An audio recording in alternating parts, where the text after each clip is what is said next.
Do you consider yourself to be a barrister, or do you consider yourself to be a politician right now? I'm a politician, I'm a barrister.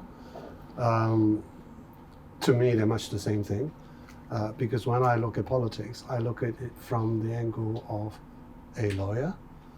I try to be logical, and I try to see things as they are, and not to color everything too much. Okay. That's what I try to do. But people tell me I'm not always successful. So from that point of view, and this is what I said earlier about as well, is that we're trying to figure out, how did we get to this point? So in your view, how did we get to where we are today, especially keeping in mind that, you know, the last 2 years have felt like 20 years worked into a much shorter span of time? Well, I'm trying to figure that out too. Maybe I'm just maybe a step ahead of you, because I know a little bit more about the background. But the way as I see it, and this is my current view, right? The way as I see it is still this, that it starts off with one country, two systems. One country, two systems is a compromise. It's a political compromise, because it could be one country, one system. So why one country, two systems? So China was trying to compromise, right? To leave Hong Kong alone if possible, but at the same time gain back sovereignty over Hong Kong. That's the point of the Joint Declaration. But unfortunately, after the handover, things were not as smooth as everybody would like. The first sign of trouble was in 2003, when 500,000 people marched in the street. Now, when that happened, all that happened in exchange or in reaction was that the Article 23 legislation was shelved. And then around 18 months thereafter, Tong Chiu-Hua resigned. That's what happened. Beijing didn't come down on Hong Kong at all. The next thing which then happened was Occupy Central. That caused havoc within Hong Kong for a period like 3-4 months. And their message was, you either say yes to our proposal or we occupy Central. That's how it happened, right? And what they asked for was to basically not to comply with Article 45 of the Basic Law, which stipulates the nomination has got to be done by a nominating committee. The Pandemic said, no, we want people in the streets to nominate. That they call civic nomination. Mm-hmm.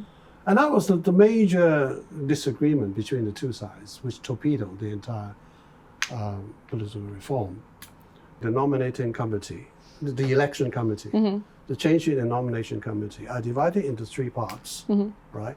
One part is represented by the commercial sector, one part represented by the professional sector, and you can have a combination of different nominating process. Maybe you get certain votes from each sector, right? I advocated there should be maybe 5 to 10 candidates to allow to be nominated, mm-hmm. and you use a special system to try to eliminate and try to do it in 2 rounds. The first round, you eliminate, leaving only 2. Last round, you fight the 2 on universal suffrage basis. Now, so kind of like the American system, at least towards the end of it. Don't say that, because if you say that, Beijing won't like it. But anyway, 13 experts from all over the world came to Hong Kong University. Yeah. They look at my model and they said, this complies with all the definitions of universal suffrage, right? And I talked to one of the organizers of Occupy Central a week before it happened. No, a week before the electronic referendum. Do you remember that? 28th of June, right? 28th of June, 2014, I think it was, right? 1 week before that, we had drinks up to midnight in a hotel in Hong Kong. And he said, Ronnie, don't worry. I purposely insisted that there should be 3 models to be chosen, and your model will be one of them. And after you've chosen one of the 3 models, we can take the 3 models to go to Beijing, and we can then, negotiate. He truly believed that. He truly did. I mean, I never blame him for being insincere, but I do blame him for being stupid, right? And I said, you're crazy. You're crazy. You're asking the most, how shall I put it? I don't want to be use any offensive word. The avant-garde Democrat, the progressive. You're asking these people to risk being jailed, and you think that they would vote for moderate model? They would go to the extreme. And of course, I was right and he was wrong. It came out that all 3 models were models with civic nomination. I came in 4th. So they were meant to be. So they can't negotiate with Beijing, because Beijing said, I'm not going to negotiate with you. I can't negotiate with you about a model which is contrary to Article 45, which says that there should be a nominating committee. And you're saying that there should not be a nominating committee. So you're not even on the same page. How can we talk to each other? Plus the fact that the pandemic doesn't want to be in the same room, and everyone knows what happened thereafter. There was a political reform, or there was an attempt. The pandemicus refused to talk to Beijing, refused to go to Shanghai, refused to go anywhere, refused to sit down even for a dinner. And the political reform was vetoed. The political reform was vetoed on a Wednesday, right? And the very next day, all the leaders of the pandemic came to see me, right? Because I was the only one who was in constant dialogue with Beijing. Yeah. So they came to me and said, Ronnie, what happened? I thought we would negotiate. I said, you're joking, right? Surely you're joking. Because you were invited to go to Shanghai, you wouldn't go. I went, but none of the leaders went. No, I wasn't a leader, I'm just a little nobody, right? And then they tried to organize a dinner, Zhang Xiaoming, who's now the head of Home Office, Hong Kong China office. They tried to invite all the pandemics to a dinner. They wouldn't go. And he said, oh, if you don't want to come to the liaison, let's have dinner outside. No, I don't want to sit in the same table with you. I don't even want to go into the same room with you. So it appears that. And then right after they came to see me and said, why did it break down? Why did it break down? Why wasn't that negotiation? I said, you're crazy. Yeah, so they failed to host dialogue. They failed to create dialogue when there was still space for it. So would you say that the Hong Kong people, or the community leaders, have let down the people that they're supposed to represent? I think so. There's no doubt about that. There's no doubt that. Can you imagine if we passed the package in 2015, what would happen now? Carrie Lam surely wouldn't be the chief executive, nor would CY Leung. But it would be John Zhang. And the whole horizon would be different. And all because they insisted that they should act contrary to Article 45. I talked to one consul general who should never be named, right? I can give you a hint. It's the European Consul General, one of the European nations. All right. He sat down with me for breakfast. He said, Ronnie, I hope you will not be offended. I said, I rarely got offended. It's good to know. And he said, you are the most stupid politicians that I have seen in the whole world. When I say you, I don't mean you. I mean your whole camp.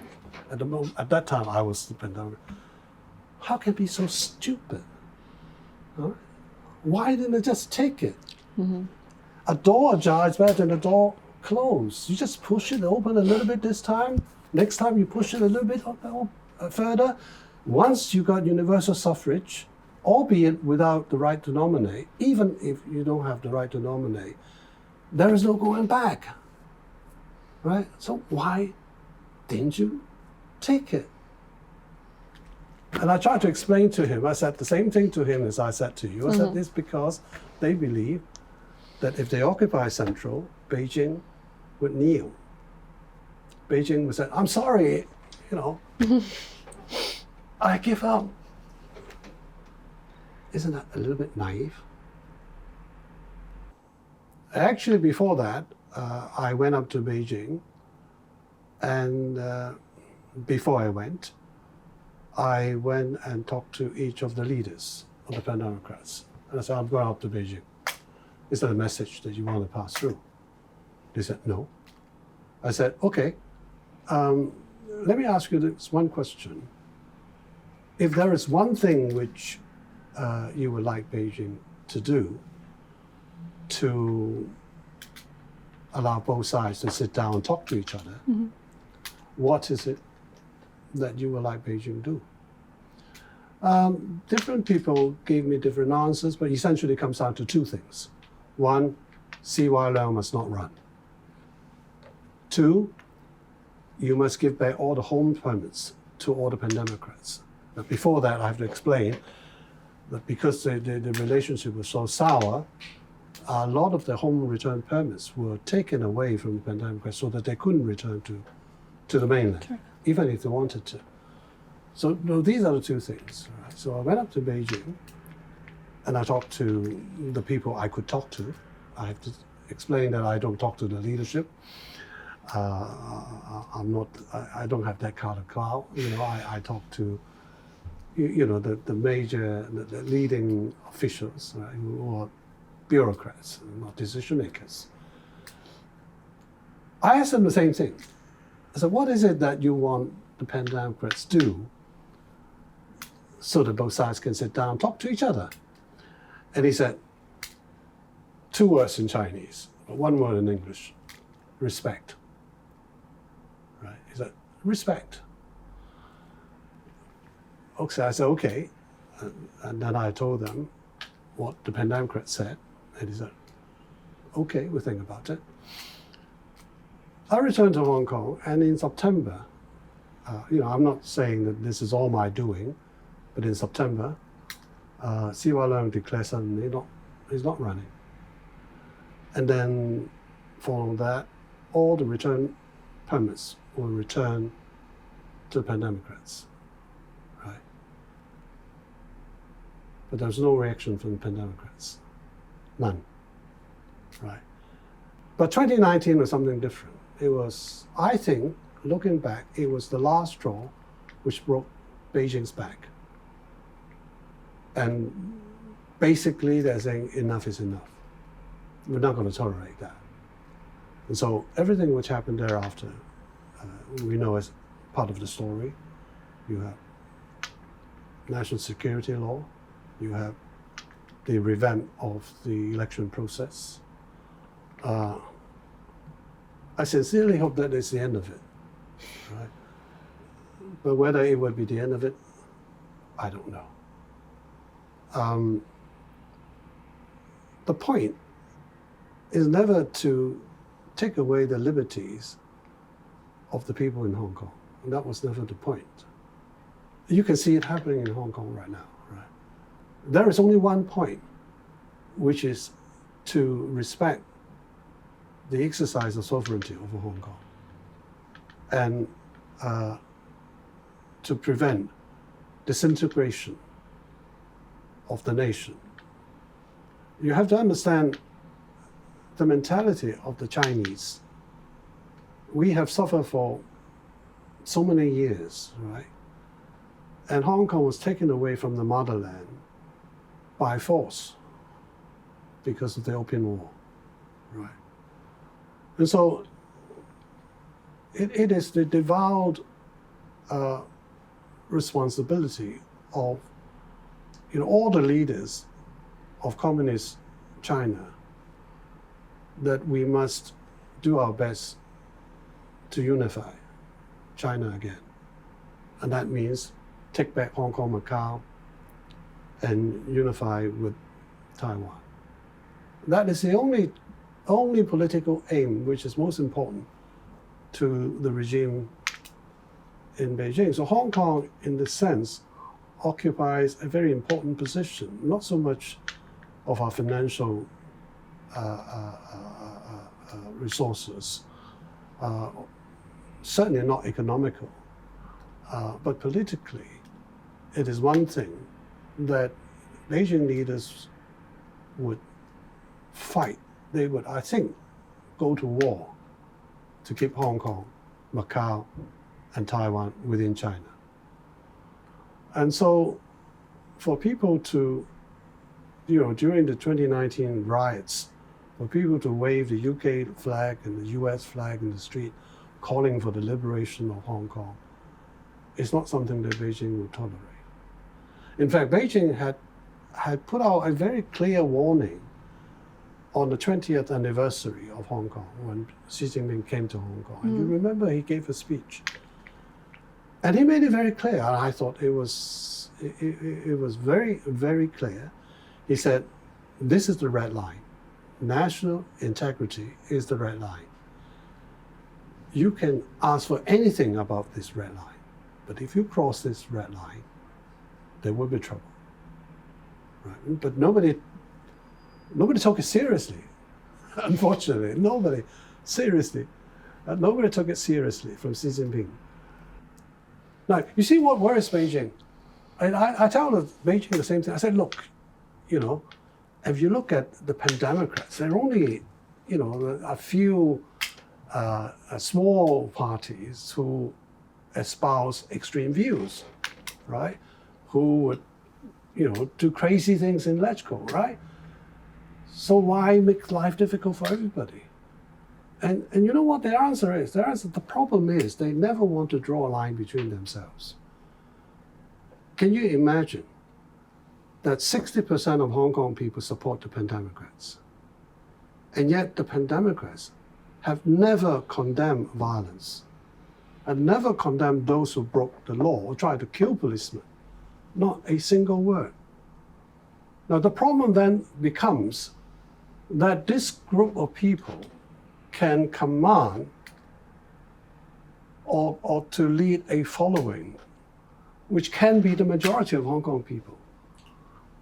And if all of them see violence as excusable, as something which is understandable, as something that should be resorted to, then what sort of community is this?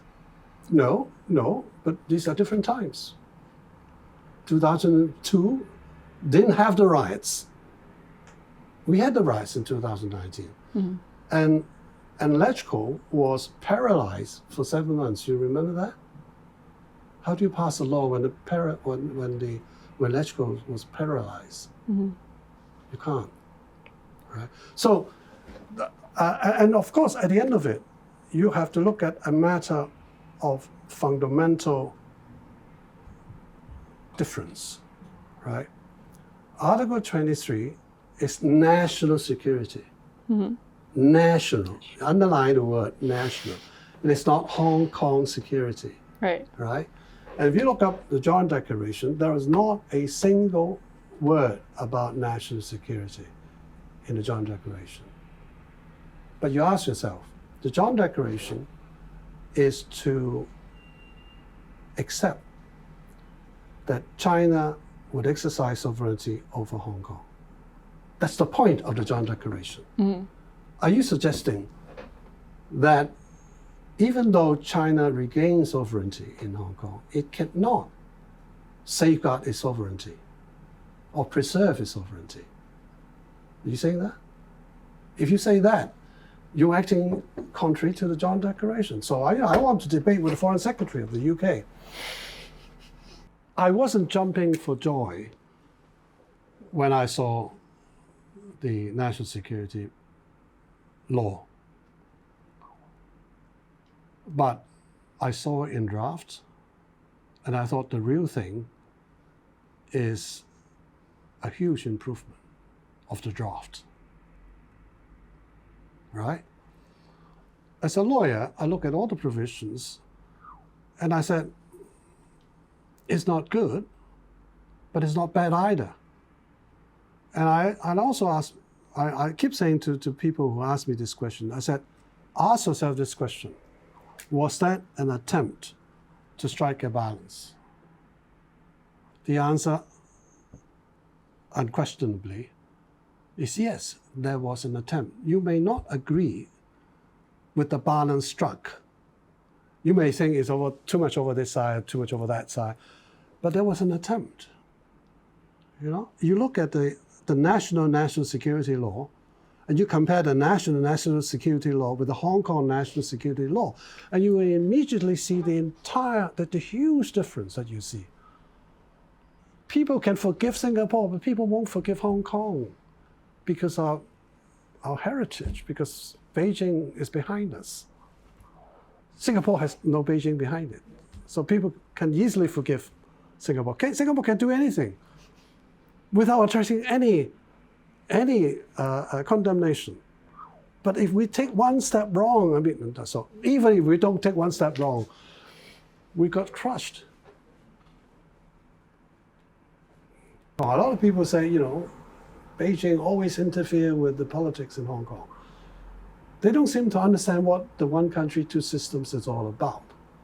The one country, two systems is not one country in name and two systems in total disconnect. One country, two systems means that Hong Kong is part of China. And if you look at the basic law, the area of autonomy is not complete or total. This is one thing which the Western world never understands. They never bother to read the Joint Declaration, right? If they read the Joint Declaration, they would understand a little bit more, but unfortunately, nobody really took the Joint Declaration seriously.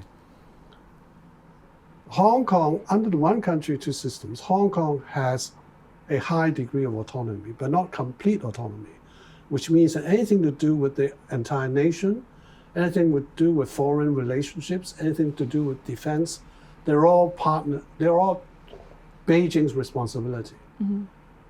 So if you look back the history of Hong Kong, there were a lot of interpretations of the basic law.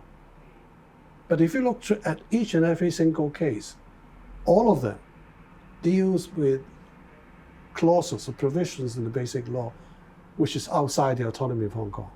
There's never been an interpretation of a provision which concerns the autonomy of Hong Kong. You can't hold it accountable. It's just like, you know, San Francisco can't hold Washington accountable. There's no difference there. Right. You just have to hope that good senses prevail. Now, you don't think in terms of the tail wagging the dog. The dog is the dog.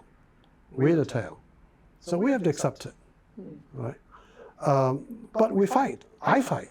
You know, I fight when on national security law. I fought. Didn't win them all, but I won some. Beijing is looking at it from the perspective of the entire nation. Hong Kong is looking at it from the perspective of Hong Kong. Now, I don't blame people. That's natural, right? Because people tend to think things which is closest to themselves, and there's nothing wrong with that. If you ask the Scottish, they're doing the same thing. You ask the Welsh people, they're doing the same thing. Irish people, they're doing the same thing. There's nothing unusual about it.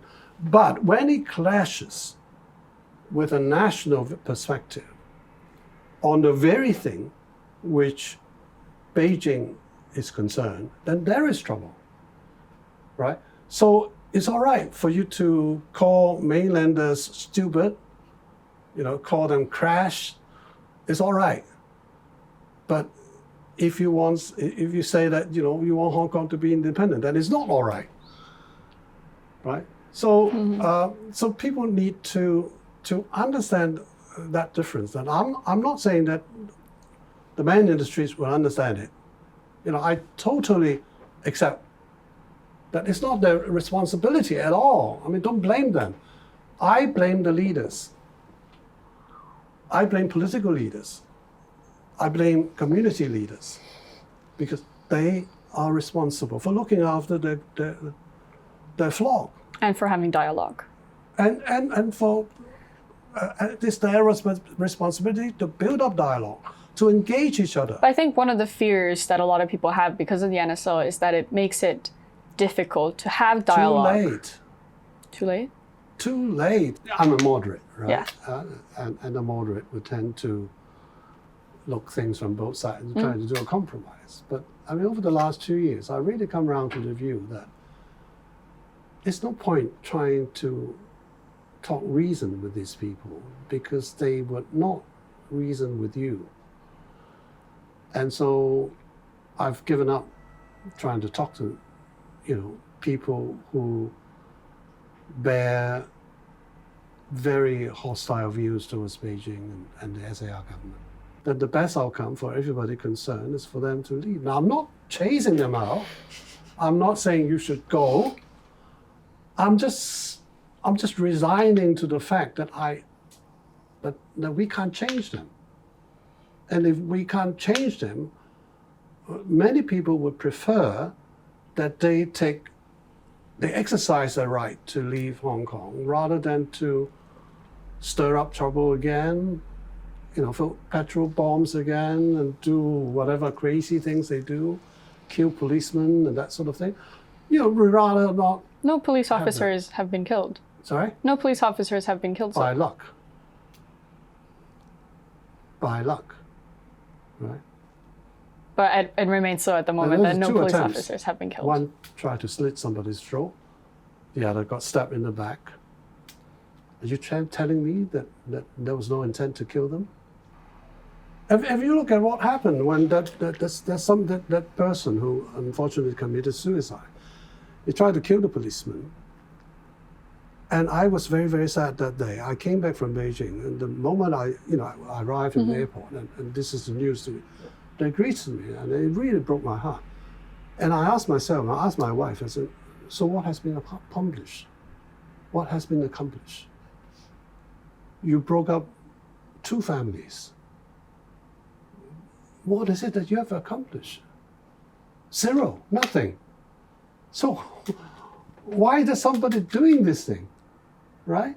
And yet, even more heartbreaking is the next morning, you had lots of young people going out, laying flowers, at that place where this person fell.